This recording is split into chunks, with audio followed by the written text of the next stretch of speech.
नमस्कार, मैं हूं बीके सिंह और बीके लाइव टीच में स्वागत है। दोस्तों, आज 31 दिसंबर है, साल 2023 का अंतिम दिन। अब से कुछ ही घंटों के बाद ये साल भी निकल जाएगा, लेकिन देश के 12 से 13 करोड़ निवेशक आज भी अपनी उसी विषम परिस्थिति में हैं जैसे आज से सालों पहले थे। एक उम्मीद जगी थी माननीय सुप्रीम कोर्ट के 29 मार्च 2023 के आदेश के बाद कि सहारा इंडिया के निवेशकों का भुगतान अब मिल जाएगा। बहुत त्वरित फैसले लिए गए थे सहकारिता मंत्रालय के पहल के बाद, लेकिन सारी प्रक्रियाएं विफल हो गई। सहारा रिफंड पोर्टल भी आया, इतनी सारी मुश्किलें आई कि उससे जो कुछ भुगतान हुआ है वो एक नाम मात्र के बराबर है, यानी ऊंट के मुंह में जीरे की समान है। पोर्टल पूरी तरह से फेल हो चुका है। लोगों की उम्मीदें अब पोर्टल पे बिल्कुल भी नहीं है। जिस वक्त पोर्टल आया था एक प्रकार से उम्मीदें थी, क्योंकि आखिर सहारा इंडिया के निवेशक करे तो क्या करे। एक रास्ता मिला था अपना भुगतान पाने के लिए, लेकिन वो सब कुछ विफल हो गया। तो आखिर इस वक्त निवेशक करे तो क्या करे, उनका भुगतान आखिर मिलेगा कैसे। जिस प्रकार से गृह मंत्रालय ने एक प्रयास किया था, सहकारिता मंत्रालय ने जिस प्रकार से एक प्रयास किया था, वो एक सराहनीय कदम जरूर था। हमने हमेशा से इसकी सराहना की थी, लेकिन अंत में जो उसकी प्रक्रियाएं रही भुगतान की, वो काफ़ी कठिन थी। उससे लोगों का भुगतान नहीं मिल पाया। पूरे देश भर के लोग की एक उम्मीदें थी कि अब हमारी भुगतान मिल जाएगी, और ऐसे ही उम्मीद लगाकर बैठे थे संयुक्त ऑल इंडिया जन आंदोलन संघर्ष न्याय मोर्चा के पूरे कार्यकारी अधिकारी भी उम्मीद लगा करके बैठे थे कि हाँ, अब पोर्टल आया है, भुगतान मिल जाएगा। लेकिन अंतोगत्वा उनकी भी उम्मीदें टूटती हुई नजर आई और वो एक बार फिर से आंदोलन का रास्ता तय किया। आंदोलन शुरू होती है दिल्ली के जंतर मंतर से 27 दिसंबर 2023 को। 2 दिनों तक दिल्ली के जंतर मंतर पे आंदोलन चला, जिसकी हमने लाइव खबर आप सभी को दिखाया था। उसके बाद दिल्ली प्रशासन के द्वारा कई तरह से कहें तो क्रूरता अपनाया गया। बर्बरता तरीके से इन सभी आंदोलनकारियों को, जो एक निवेशक हैं, जो एक जमाकर्ता हैं, उनको गाड़ियों में भर भर करके दिल्ली के विभिन्न क्षेत्रों में ले जाकर के छोड़ दिया गया। एक बार फिर से सभी आंदोलनकारी इकट्ठा होकर के रामलीला मैदान की रास्ता अपनाते हैं। वहां से भी इन सभी लोगों को बसों में भर भर करके जेल की सलाखों के पीछे भेजा गया। दाग देनी होगी इन सभी आंदोलनकारियों को। जब एक न्यायिक प्रक्रिया के तहत सहारा रिफंड पोर्टल जब विफल हो गया, तो आखिर निवेशक को पैसा मिलेगा कैसे, सवाल यही है। साल बीत गया, लेकिन परेशानियां हल होने का नाम नहीं ले रही है। माननीय प्रधानमंत्री श्री नरेंद्र मोदी जी का अब से थोड़ी ही देर बाद मन की बात कार्यक्रम आने वाली है, ठीक 11 बजे। जब ये मैं वीडियो शूट कर रहा हूं, उससे थोड़ी ही देर बाद महज। आपको पता है, मन की बात सालों से ये कार्यक्रम चल रहे हैं। आपने देखा होगा प्रधानमंत्री श्री नरेंद्र मोदी जी को कई जगहों पे आम लोगों से बिल्कुल रूबरू मिलते हुए। उसकी एक तस्वीरें मैं अभी हाल फिलहाल की तस्वीरें मैं आपको इस वक्त ये दिखा रहा हूँ। अभी वो अयोध्या के दौरे पे थे। वहाँ 10 करोड़ जो उज्ज्वला योजना की जो स्कीम के तहत सिलेंडर बांटे गए थे, उनमें से जो 10वें करोड़ के जो लाभार्थी थे, उनके घर पर जा कर के उन्होंने मिला, सभी लोगों से बात विचार किया, चाय भी पी। सोचिए कितना ये साधारण कदम है। इस देश के प्रधानमंत्री जो एक आम आदमी के घर कुछ इस प्रकार से जा कर के एक आम भाषा में, आम शैली में घुल मिल कर के बातचीत करते हैं, लेकिन यहाँ देश के 12 से 13 करोड़ निवेशक इस वक्त परेशान हैं अपने ही पैसा पाने के लिए, अपनी जीवन की गाढ़ी कमाई पाने के लिए। इस वक्त रामलीला मैदान सहित संसद भवन के बाहर धरना प्रदर्शन कर रहे हैं, लेकिन हमारे माननीय प्रधानमंत्री जी को इन बातों की खबर नहीं चलती है। हालांकि इस सभी आंदोलनकारियों के माध्यम से, इन संगठन के माध्यम से जो वहाँ पे धरना प्रदर्शन किए जा रहे हैं, इसकी खबर हमारे महामहिम राष्ट्रपति जी को जरूर मिल गया है। ऐसी खबरों के मुताबिक मुझे पता चला है। मैंने आप सभी को कल की लाइव वीडियो नहीं दिखा पाया था, क्योंकि इस वक्त मेरे पास एक ही मोबाइल है और उसमें कुछ तकनीकी प्रॉब्लम आ गया था। इसके लिए कल के डेट में मैं आप सभी को उस लाइव तस्वीर को नहीं दिखा पाया था। लेकिन दरअसल मैं इस वक्त अभी एक बार फिर से कोशिश करूंगा, हमारे अभयदेव शुक्ल जी हैं, उनसे संपर्क करने के लिए कि इस वक्त की वर्तमान परिस्थिति क्या है, आपसे लाइव रूबरू कराने की कोशिश जरूर करूंगा। आप सभी को पता है, ये संगठन जब आंदोलन की तैयारी कर रहा था, 27 दिसंबर से काफ़ी पहले जब उन्होंने आंदोलन की घोषणा किया था, उस वक्त ही हमने अभयदेव शुक्ल जी की एक लंबा इंटरव्यू किया था। आप उस इंटरव्यू को देख सकते हैं, हमारे चैनल पर उपलब्ध है। और उस दिन ही हमने कहा था कि मेरी चैनल की तरफ से इस आंदोलन का पूरा सपोर्ट है, और आज भी मेरे चैनल की तरफ से इस आंदोलन का पूरा सपोर्ट है। जहाँ तक मेरे जितने भी व्यूअर हैं, जितने भी लोग मेरे इस वीडियो को देख रहे हैं, मैं आप सभी से निवेदन करूँगा। देखिए, मैं थोड़ा रास्ते से भटक गया हूँ, क्योंकि इस वक्त हम बात कर रहे थे प्रधानमंत्री की जो मन की बात के कार्यक्रम था, उस रास्ते से थोड़ा हम अलग आ गए। क्योंकि जब हम एक भावुकता के रास्ते पे जब आते हैं, भावुकतापूर्ण की जब कुछ बातें हुई, तो थोड़ा सा आंदोलनकारियों की जो उस वक्त की विषम परिस्थितियां है, उसको इस वक्त आपके समक्ष लाने की मैं कोशिश कर रहा हूं कि जंतर मंतर पे जिस प्रकार से दिल्ली प्रशासन के द्वारा बर्बरता तरीके से निवेशकों को, आंदोलनकारियों को के ऊपर लाठियाचार की गई, बसों में भर भर करके दूर दराज इलाकों में लेकर के गए। उसके बाद जब उन्होंने रामलीला मैदान का रुख अख्तियार किया, वहाँ भी कुछ ऐसी ही परिस्थितियाँ हुई। जब किसी प्रतिनिधि के समक्ष वे अपने बातें रखने में असफल हो जाते हैं, कोई प्रतिनिधि उनके समक्ष नहीं आता है, तो एक ही रास्ता था कि हाँ, हम संसद भवन के पास जाएं ताकि हमारी बातें लोग सुने।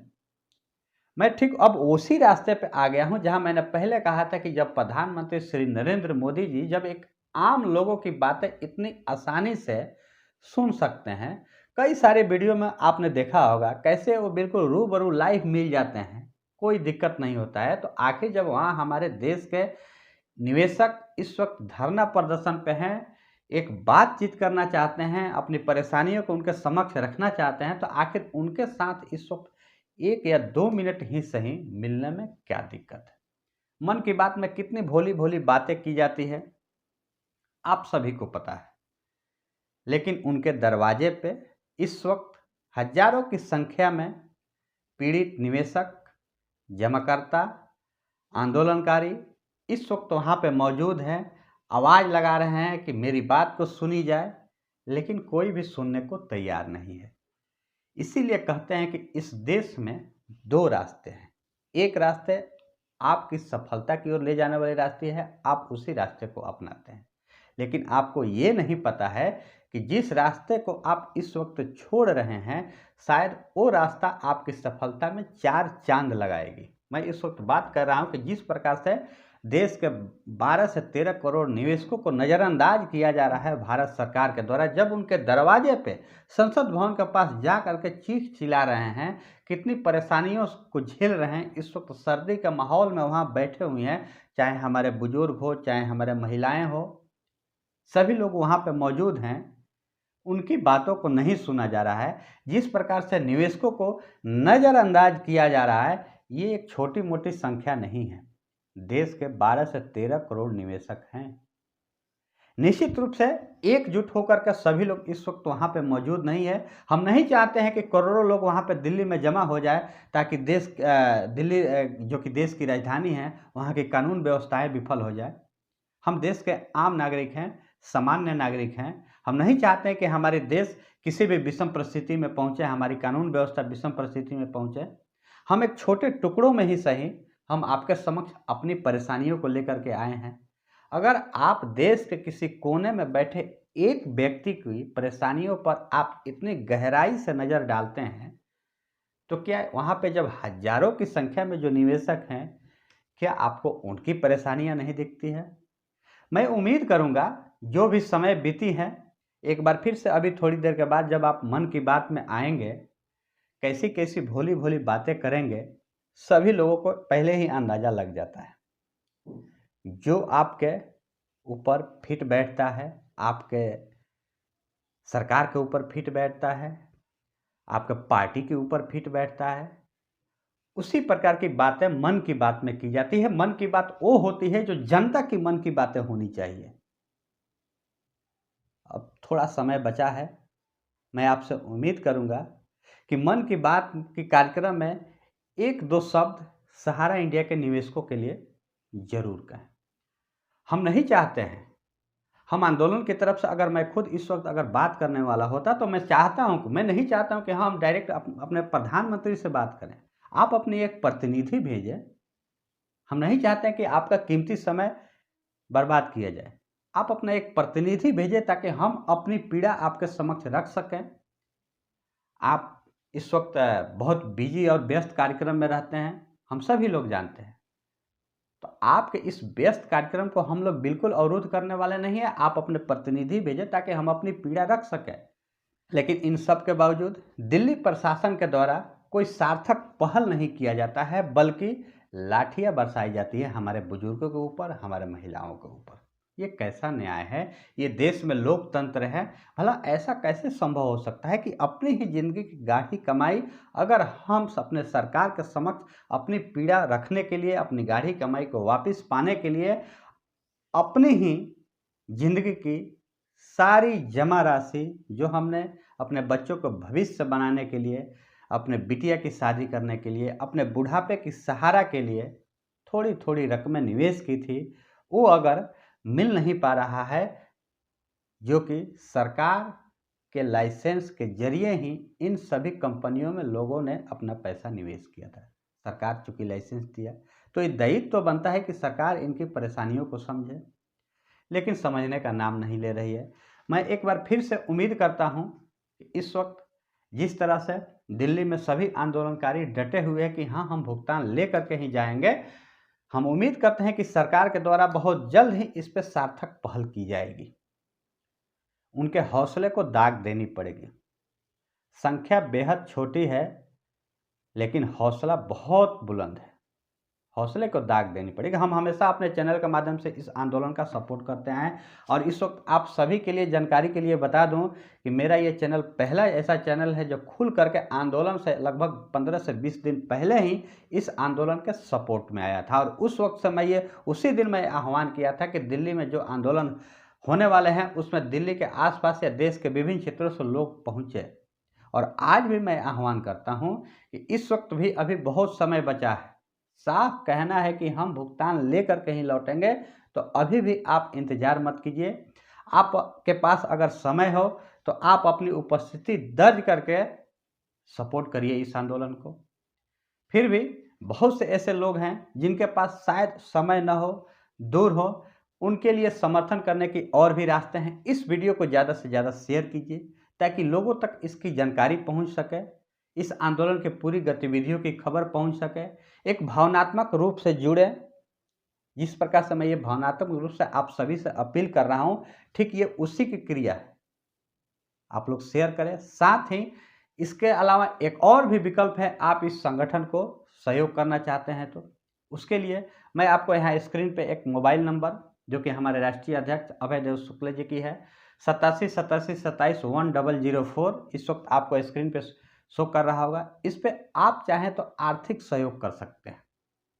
देखिए, मैं यहाँ पे इसलिए ये अपील कर रहा हूँ क्योंकि इस वक्त देश के विभिन्न क्षेत्रों से लोग वहाँ गए हुए हैं, चाहे वो तेलंगाना हो, उड़ीसा हो, बिहार हो, यूपी हो, राजस्थान हो, अलग अलग जगहों से लोग वहाँ गए हैं अपना घर परिवार छोड़ करके। आज कई दिनों से वहाँ बैठे हुए हैं। आखिर उनके जीवन यापन की क्या व्यवस्था होनी चाहिए, अपने पैसे लगा करके सब लोग वहाँ गए हुए हैं। तो निश्चित रूप से हम चाहते हैं कि आपसे कोई बड़ी अमाउंट के कोई भी डिमांड नहीं किया जाता है। आपकी इच्छा शक्ति अगर 1 रुपये की हो तो आप चाहें तो गूगल पे कर सकते हैं, फ़ोन पे कर सकते हैं, पेटीएम कर सकते हैं। बहुत आसान प्रक्रिया है, आपको कहीं जाने की ज़रूरत नहीं है। इस वक्त सभी लोगों के पास स्मार्टफोन है, आप स्मार्टफोन उठाइए। 1 रुपया इस वक्त अगर ये वीडियो, हम उम्मीद करते हैं कि जैसे कि पहले रिकॉर्ड है कि हमारी हर एक वीडियो 20 से 25 हज़ार, 25 से 30 30, 40 40 हज़ार तक लोगों ने लगभग औसतन देखा करते हैं।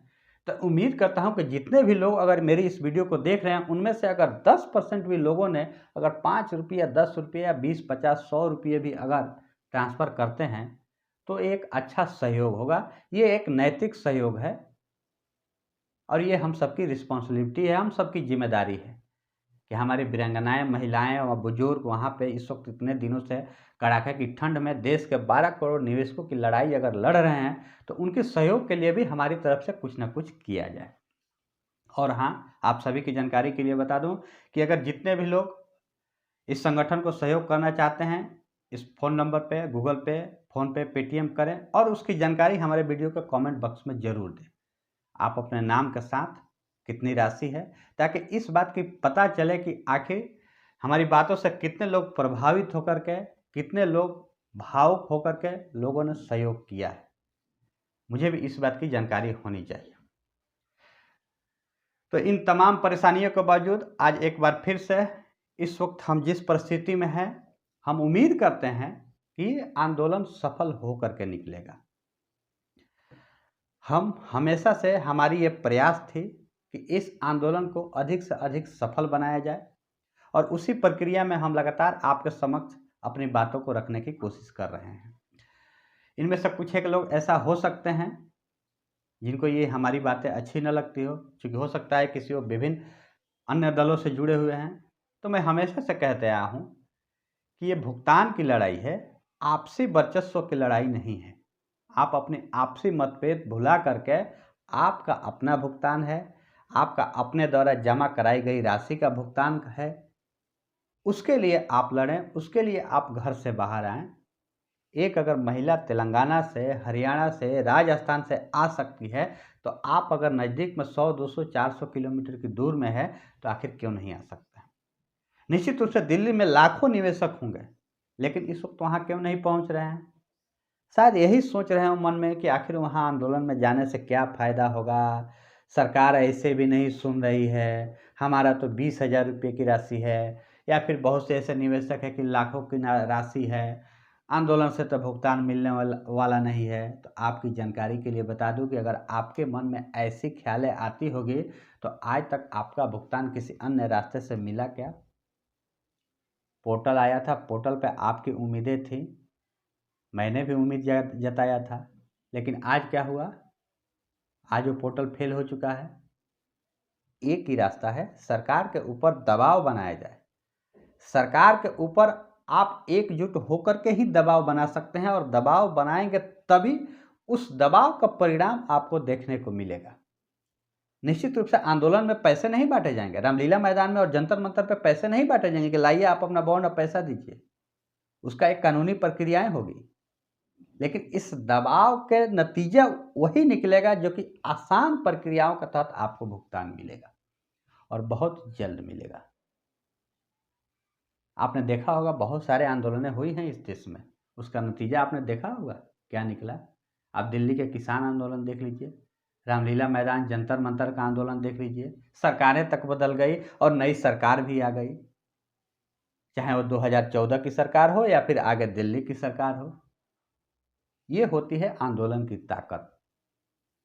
बेशक आप सभी को लगता होगा कि हाँ वहाँ पे संख्याएं बहुत कम है, तो ये आपके न होने की वजह से है, मेरी न होने की वजह से है।